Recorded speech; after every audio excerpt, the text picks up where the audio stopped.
Welcome to ESPN FC. I'm Dan Thomas, joined by Craig Burley, Ali Moreno and Shaka Hislop. Where are your glasses? What has happened? Oh, boy. Have them home today. That's it? That's all you got? Is it the peer pressure? Has it got to you? You couldn't take it? You couldn't take it? No! You couldn't take it, Shaq. You like to surprise us, don't you? Just, you know, keep you all guessing. They're quite big, aren't they? Keep it interesting. They're very big, aren't they? I don't have them on today, you know. All right. You know he was getting you slick about your glasses. I had to read something for him because he couldn't read it. He told me, yeah, he said. No. It was small. Small. Small. On that note, let's talk about the North London derby, shall we? Arsenal won, Tottenham won. What do we learn from this, Craig, with regards to, let's go with Arsenal's title credentials? You've got them to win the title. They've got title credentials, of course they have, because there's not really going to be that many other quality sides in there, and I think what it's showing is that they've got some Achilles heels to sort out, and I'm thinking about, I mean, has Koscielny and Mertesacker met each other before? It's like they're not working as a partnership, in contrast to the other side. You've got Vertonghen and Alderweireld working. Now, Mertesacker gets sucked in. Why? What is it with players these days that are they getting bonuses in how many times they catch people offside? Because why is Lauren Koscielny? It's the laziness, just stepping up all the time. Kieran Gibbs comes on, gets the equaliser. I didn't think Arsenal deserved it, but give them 10 out of 10 for resilience. But I thought Tottenham were by far the better team, and I think they showed, with Chelsea out the equation, that they are more than equipped this year to push Liverpool, if we think they're the other team, for that top four. Because they are super organised. They've got a good a couple of centre-halves, got a very good goalkeeper, full-backs are quick. I thought the Tottenham midfield was excellent, especially the two youngsters, Dele Alli and Eric Dyer. Dembele looks the player. Even Lamela, we've talked about it all week. He's even working his socks off. And on top of that, Harry Kane is finding a little bit of form after a slow start. I thought Tottenham were excellent. Ali, what do you take from this? You know, I have a interesting relationship with Tottenham fans. You got a lot of abuse from Tottenham fans on Twitter last year, and since then you seem to have decided they are the enemy.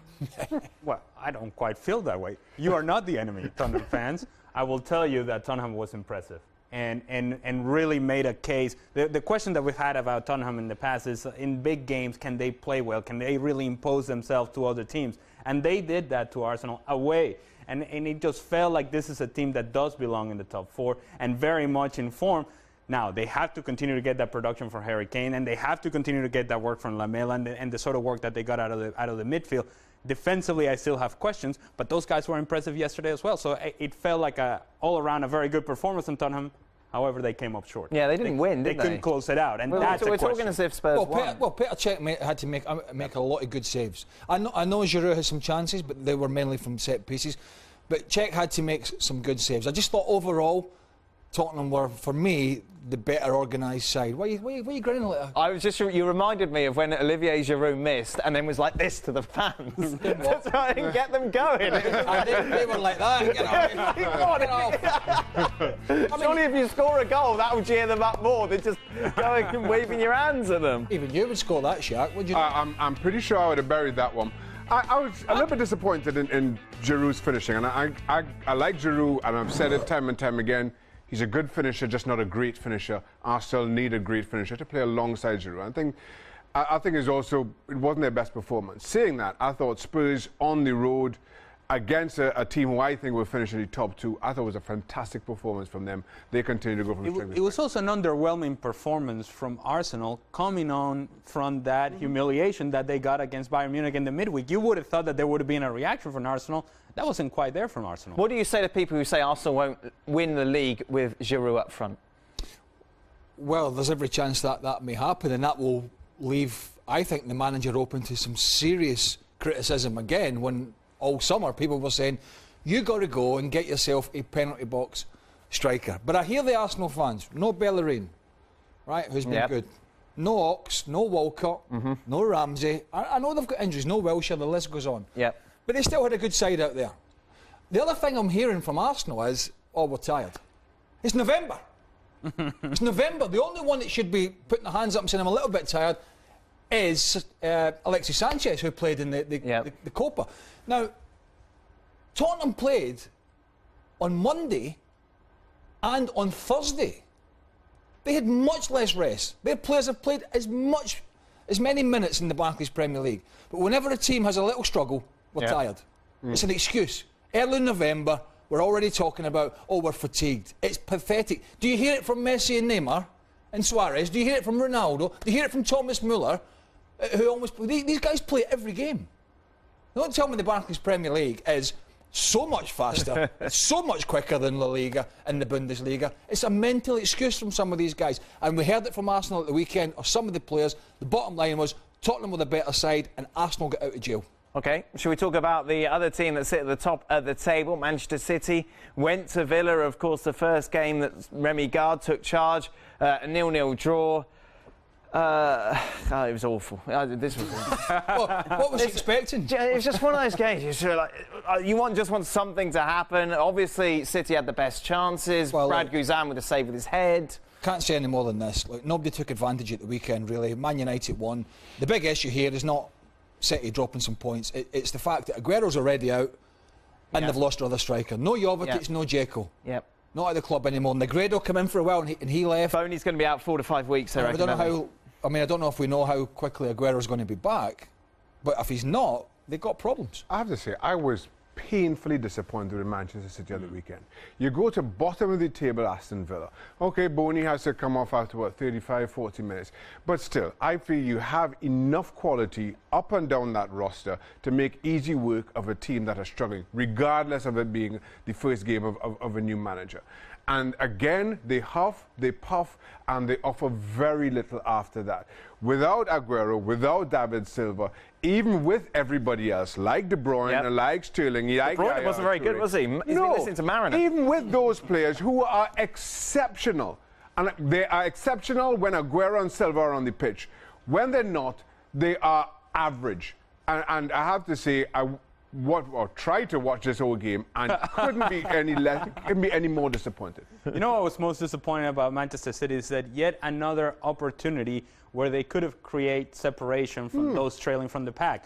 And they started off with 5 wins in a row and you thought, well, they're just going to run away with it. And then once again, they came back to the pack. Here's yet another opportunity. Arsenal drops points. Now you can beat Villa and then you can get the points and then you can create that separation. Once again, you drop points in a place that they shouldn't. Regardless of who's available or not available, Manchester City on paper should be much better than Aston Villa. Especially off the back of beating Sevilla in midweek, when it's probably one of the best away performances in Europe for a long, long time, without the players that we mentioned. So there was really no excuse. But fit or not, I don't think Boney's the answer, I have to be honest with you. I think 30 million... I'm really not sure about him. The bottom line is they're weak in that department if Aguero's not about. And he has a history of picking up injuries, niggling injuries, and so they've got to sort that out, or that could cost them the title. It's strange because if you look on paper and say this was a computer game, Manchester City would run away with this without any sort of issue. But because they keep dropping these points, and it's a point that you've made, Craig, is the fact that it is almost the best of a bad bunch that's going to take this Premier League, because at the moment no one's really taking a stranglehold on it. No, and United are still in there. They've been, I mean, for want of a better word, to be nice, I'll call them pragmatic. That is very nice for you. Not very exciting, but they're getting results. I mean, West Brom were very defensive, and my God, Berahino missed an awful header at 1-0. So United got the 3 points, but the bottom line is, with Chelsea out of the equation and been as bad as they've been this season, the door is ajar. It's ajar for teams to make the top 4, and it's ajar for somebody to win the title. The bottom line is, it's difficult to sit here now, looking at the teams performing and nail a team down to say, that's going to be the Barclays Premier League champions come May. I'm going to, go out on a limb here. Leicester. I don't think Chelsea are going to defend their title. Always a good read on a Monday. Ian McIntosh's heroes and villains. This week, he's got Loic Remy as a hero. Mark Hughes also came out and complimented the Chelsea striker for not going down in the penalty area. Of course, Chelsea would rue that decision in the end, losing against Stoke. But should he be applauded for staying on his feet? Well, he tried to he stayed on his feet because he tried to score. Right. The problem here is not whether he went to ground or not. The issue is that the referee in law got the decision wrong. Because he's impeded. But if he goes down, it doesn't matter. It's a penalty kick either way. Agreed. The referee got it wrong. So even if staying on his feet here, that's a penalty. So the big issue is the referee got it wrong in law. The the general rule of thumb of referees is you have 3 seconds to play the advantage. Loic Remy skips the goalkeeper, tries to score, doesn't. Sure, that's less than 3 seconds. And but surely, isn't the fact he had the shot, doesn't the referee interpret that as the advantage? No, he was off balance. That's not the advantage. The referee plays it on to see if he gets an advantage. It goes wide. There's no advantage. It's less than 3 seconds. And by not giving the penalty, what he is doing is penalising Loic Remy for trying to be honest, which is ridiculous, especially when, according to the law, it should be a penalty. So on the other hand, then, on the flip side, what he's doing is encouraging guys that will draw fouls. Because if I'm a striker and now I'm getting around the goalkeeper, you know what I'm going with this, and I feel any sort of contact, you've taken the advantage, and I go down, yes, I'll be a diver, but if they're a penalty kick and my team wins because of it, then I've done my job. And here's the thing, if you leave it to the hands of the referee and the referee doesn't make the right decision, then you're forced as a striker to make it clear, look, this is a penalty and you should call it as so. I think one of the issues, the referee's position wasn't very good there anyway. You saw in that last shot. Where was he? Away in the far corner behind a load of players. He could hardly see. So I would think the majority of other referees at that standard would have given that as a penalty kick. The bottom line is he got the decision wrong. That's the bottom I thought the referee was having a bad game all through anyway. Okay, well, Chelsea not just having a bad game, it is a bad season. You just take a look at some of these statistics. That's for you to say.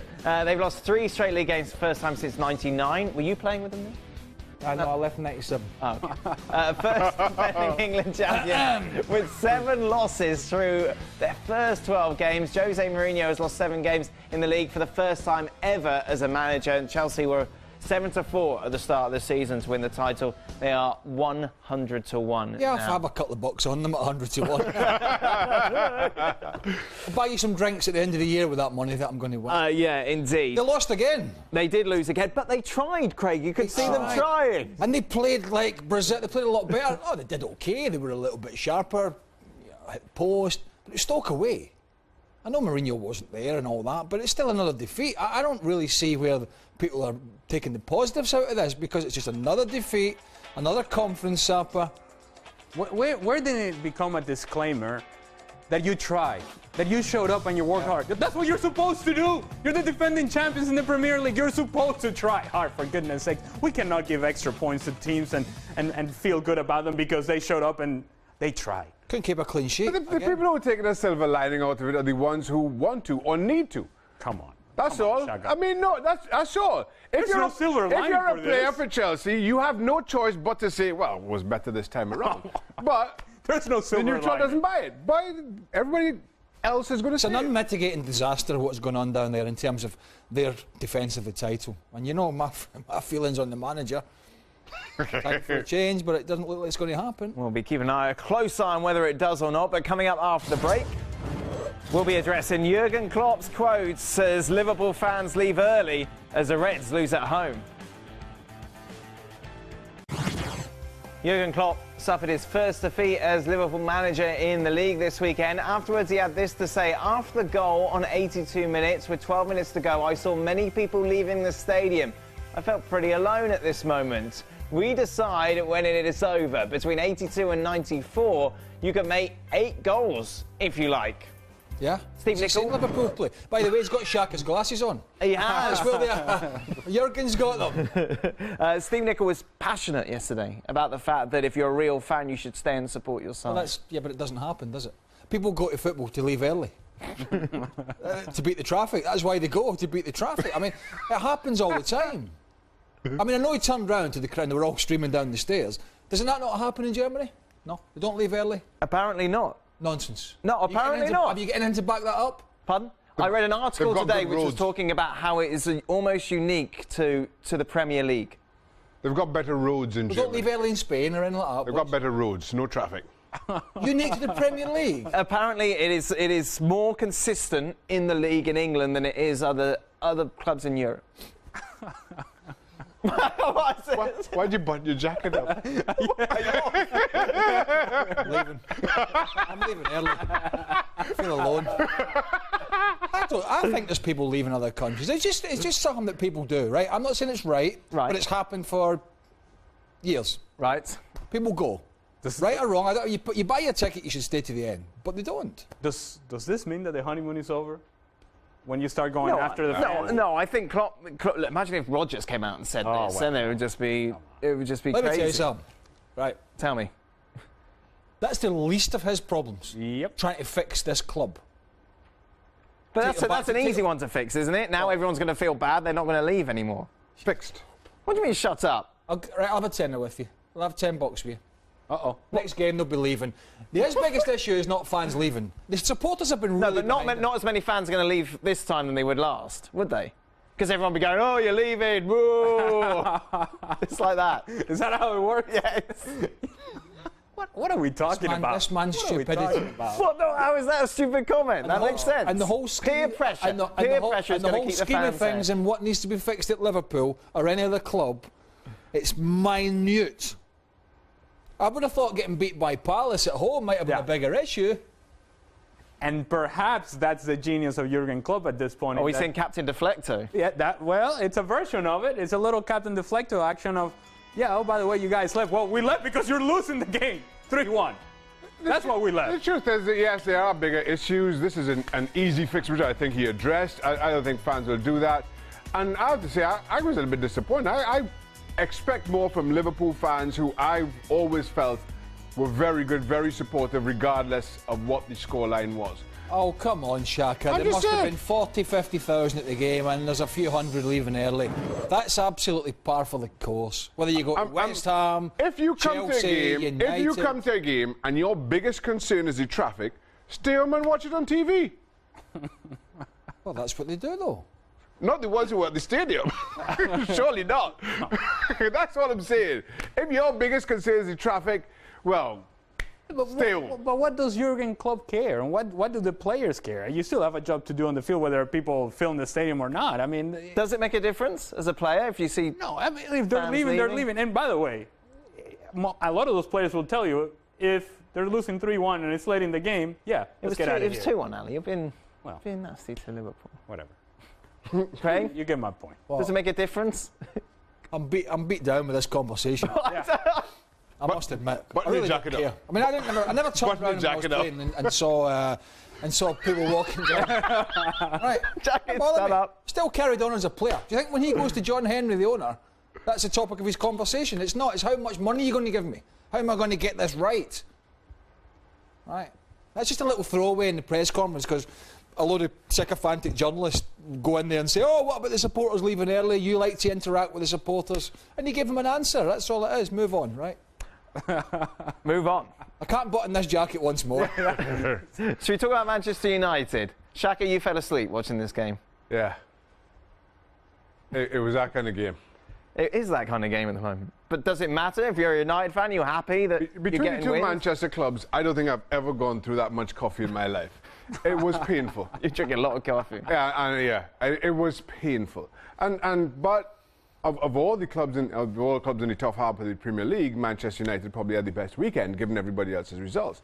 But yeah, again, United just keep doing the same old, grinding out results, but boring everybody else to death. Pragmatic was the word you used, Craig? It's 3 points, though. Yep. It's 3 points. And so, look, is it entertaining? No, but do they really care? I don't think so. In the end, I don't think any game against West Brom, by the way, would be exciting to watch, to be quite honest with you, to be fair to Manchester United.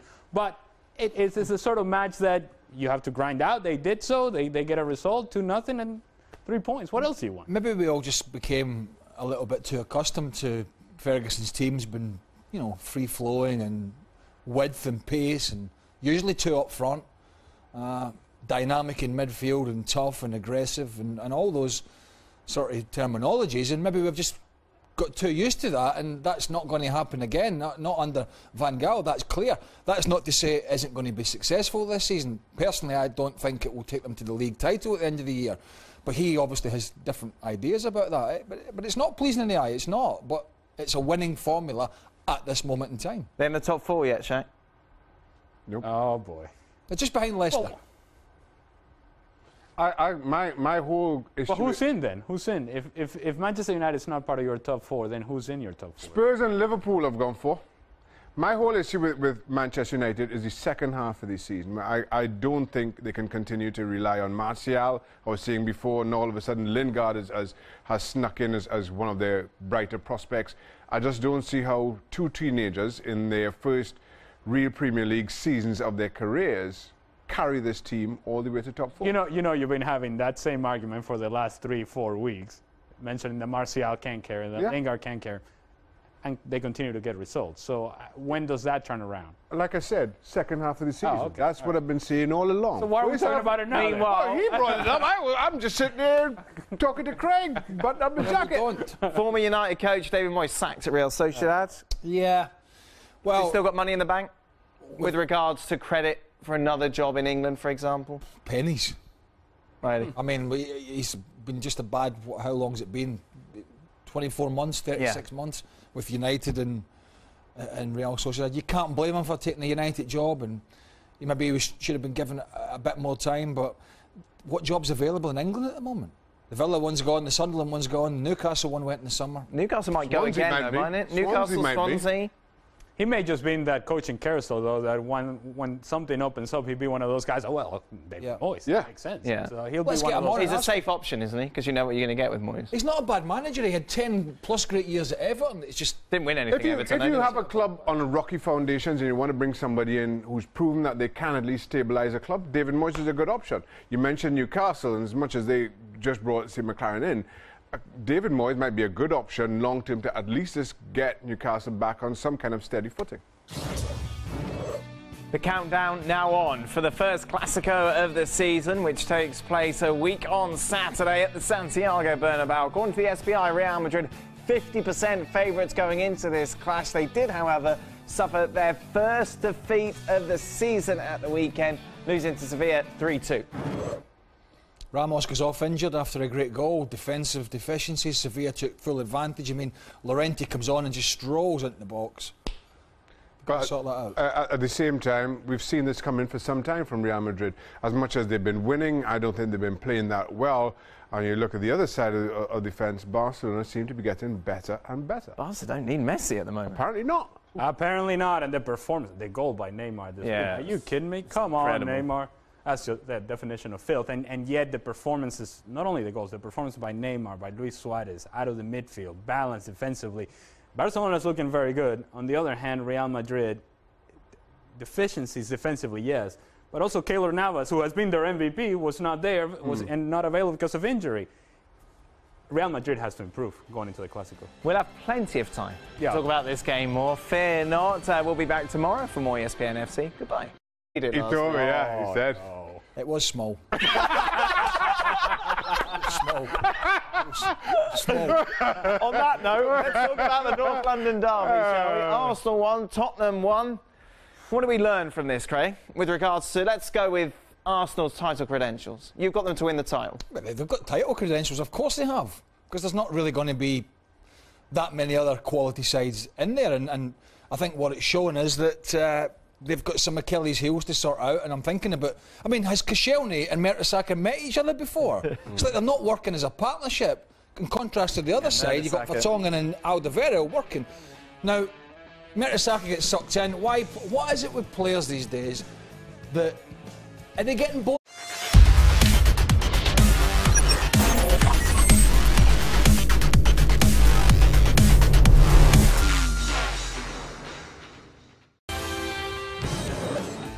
Welcome to ESPN FC. I'm Dan Thomas, joined by Craig Burley, Ali Moreno, and Shaka Hislop. Where are your glasses? What has happened? Oh, boy. Have them home today. That's it? That's all you got? Is it the peer pressure? Has it got to you? You couldn't take it? You couldn't take it? No! Come Take it, Shaq. You like to surprise us, don't you? Just, keep your guessing. They're quite big, aren't they? Keep it interesting. They're very big, aren't they? I don't have them on today, you know. All right. You know he was getting you slick about your glasses. I had to read something for him because he couldn't read from this.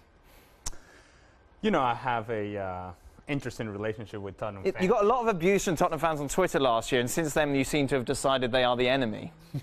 Well, I don't quite feel that way. You are not the enemy, Tottenham fans. I will tell you that Tottenham was impressive. and really made a case. The question that we've had about Tottenham in the past is, in big games, can they play well? Can they really impose themselves to other teams? And they did that to Arsenal away. And it just felt like this is a team that does belong in the top four and very much in form. Now, they have to continue to get that production from Harry Kane, and they have to continue to get that work from Lamela and the sort of work that they got out of the midfield. Defensively, I still have questions, but those guys were impressive yesterday as well. So it felt like all around a very good performance from Tottenham. However, they came up short. Yeah, they didn't win, did they? They couldn't close it out, and that's a question. We're talking as if Spurs won. Petr Cech had to make a lot of good saves. I know Giroud has some chances, but they were mainly from set pieces. But Cech had to make some good saves. I just thought overall, Tottenham were, for me, the better organised side. Why are you grinning like that? I was just, you reminded me of when Olivier Giroud missed and then was like this to the fans to try and get them going. They were like that. Get off. Surely if you score a goal, that will cheer them up more than just going and waving your hands at them. Even you would score that, Shaq, would you? I'm pretty sure I would have buried that one. I was a little bit disappointed in Giroud's finishing, and I like Giroud, and I've said it time and time again. He's a good finisher, just not a great finisher. Bonuses and how many times they catch people offside.